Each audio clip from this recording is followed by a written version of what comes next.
Moi, je fais partie des gens qui pensent que le prochain axe de croissance du monde, c'est l'Afrique. Je pense que les 50 prochaines années, l'économie mondiale va se jouer en Afrique. C'est clair. On a les ressources, on a le marché, et l'Afrique, ça va être 2 milliards d'habitants dans moins de 20 ans. Donc 2 milliards d'habitants, alors que l'Europe, les États-Unis et choses, il y aura moins de population. La population est vieillissante, les consommateurs seront chez nous.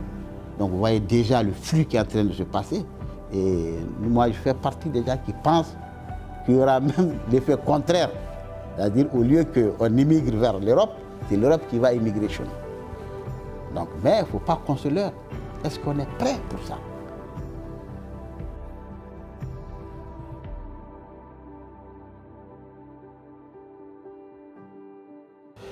Je me rappelle, en 1993, celui qui m'a donné le déclic même d'aller au privé, c'était un vieux Canadien qui était directeur Afrique de SNC Lavalin. Par hasard, on s'est rencontrés à un petit déjeuner. Et puis il me dit, écoute, M. Sankaré, vous n'êtes pas bien dans le salariat. Est-ce que ça ne vous intéresse pas de faire le privé? Je dis, je veux bien, mais propose-moi quelque chose. Il dit, est-ce que ça t'intéresse d'être le représentant de SNC Lavalin au Mali? SNC Lavalin, à l'époque, était la plus grosse société d'ingénierie, construction du Canada. Et puis tout de suite, j'ai dit OK.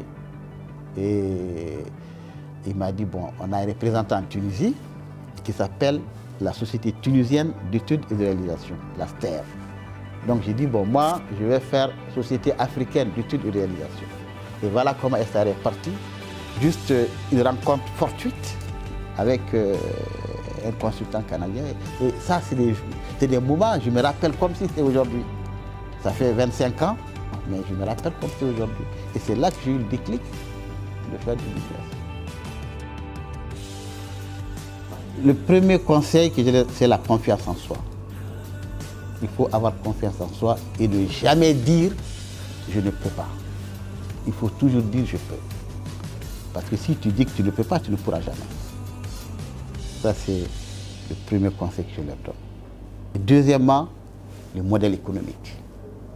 Beaucoup de fois, les projets ne marchent pas parce que les gens ne voient pas les modèles économiques.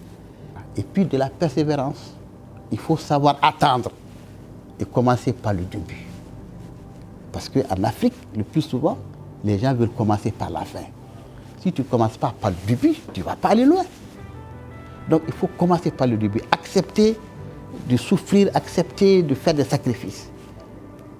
Voilà les 3 conseils que je peux donner.